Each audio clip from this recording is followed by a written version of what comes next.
looks like this. It doesn't work. So they have to do it all verbally. And the reason for having the landmarks be different on the two maps is if you think about it when you're normally speaking with somebody, you don't share exactly the same background information. So it's a way of kind of representing the fact that, you know, sometimes you are kind of coming to this interaction with some different information, and it's kind of like that. In this case, I'm not totally cruel. I did tell them that the maps were different, so they knew to look out for that. And I also told them, you know, the native English speaker, the person who's doing that role, could ask questions and things like that. So it's actually very necessary that they interact in order to communicate successfully. I do want to mention also that all the participants were college students in the U.S. So my non-native speakers, although they were readily identifiable as non-native speakers, they were at a fairly high level of proficiency, enough to be studying in the U.S. Okay, you've seen those maps. So the way I set it up is that I had each non-native speaker interact with two native speakers, and one was one that had been assessed as having a more negative attitude, and then the other one had been assessed as having a more positive attitude to Koreans. So then when there's differences, if the non-native speaker does differently in those two tasks, we know, well, it's not because the Korean speaker's proficiency, because it's the same speaker in both situations. So we can say, well, what part of difficulties that arise might be due to the other person, the native speaker's attitude. And so I had actually 12 interactions. 6 were with folks who had more positive attitudes to Koreans, 6 with folks who had more negative attitudes to Koreans.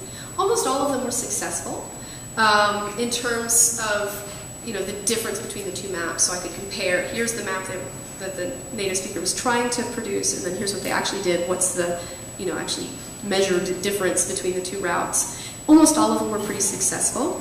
The two that were unsuccessful were both with interactions with native speakers with more negative attitudes to Koreans. And the Koreans who participated in those interactions, I should mention, were successful when they completed the task with a more positive attitude participant. So it wasn't that the Korean speaker, you know, just couldn't do it, because they could do it with somebody else. And I should say, they did 2 map tasks. They were different maps. It's not like I gave them the same map twice and they figured it out. It's 2 different maps. And also, I should mention that the native English speakers also had another interaction with other native speakers of English. So the people who had negative attitudes to Koreans and did poorly in that interaction, it's not just that they can't follow directions or something, because they actually did fine when they were paired with a native speaker of English. Okay, so I want to say a little bit about what people actually did in the interaction. I'm not going to get into analysis of discourse, although we can do that in questions if you want. But just basically, the 2 negative attitude participants, I would kind of sum it up by saying they acted as if they didn't expect the Korean speaker to be able to explain herself.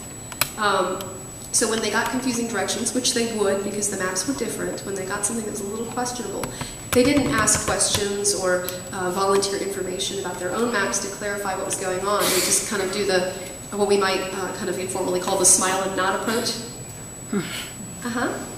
Okay? Yeah, that kind of thing. It was very, you know, it may have been intended as polite, but it was really not at all successful, and essentially treated the person as well. They're not going to be able to explain it, or I don't want to mess with it, just let it, you know, whatever. So that was one approach, not at all successful. There were also 2 other participants who'd been assessed as having negative attitudes who were successful in terms of the objective measure, but the way they spoke in the interaction really downplayed their partner's role in the successful communication. So basically, I'm not going to go through this in too much detail, but it's essentially they were problematizing whatever their partner said. So the partner would say something, and then they would kind of cut them off and sort of ignore how they were trying to explain it, and then ask a sort of unrelated question.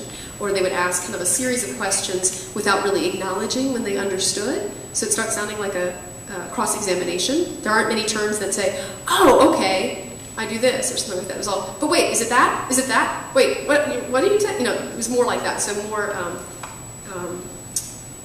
problematizing is what I called it, and I can show a little bit of data if you like in the question period.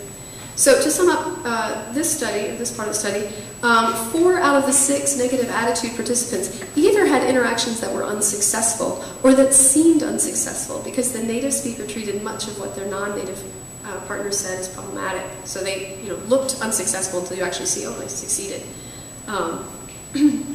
None of those unsuccessful interactions could be attributed just to the Korean speaker's proficiency, since the same Korean speakers were successful when they interacted with a native English speaker who had more positive attitudes. So it really wasn't about the Korean speaker's proficiency. So the overall success of the communication in this situation, at a certain level of proficiency, chiefly depended on the strategies used by the native speaker. Okay. There was a little more to the study, which was that I also asked participants to rate how successful they thought the task was after they were done. And they still couldn't look at each other's maps, so it was just kind of your sense, what's your sense of how successful this task was? And what I found was all the participants with positive attitudes to Koreans rated the task as successful, which, I mean, they were. But here's the interesting part.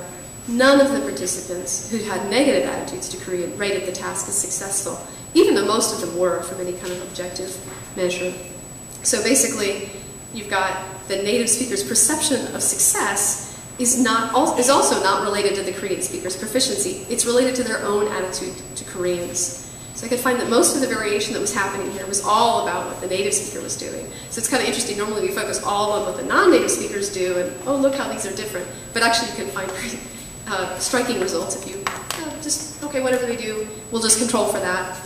Let's just focus on the native speaker. You find very interesting, important role played by the native speaker, the person who's interacting with the person, quote, with an accent. Okay, so I was also going to talk about Tom Rubin's lovely study, but I can even kind of skim over that quickly now. But I'm going to talk about actually one more study after this. So all of these studies that I'm talking about, I think, kind of confirm things that people have experienced kind of anecdotally. So people talking about people thinking I had an accent or something just because of how I look. It's kind of interesting to see this has pretty broad application. It's not just like every now and then. On average, students who saw a picture of an Asian thought that she sounded more accented than if they saw a person of a Caucasian, even though everybody was listening to somebody from Ohio, which usually is not associated in people's minds with foreign sounding.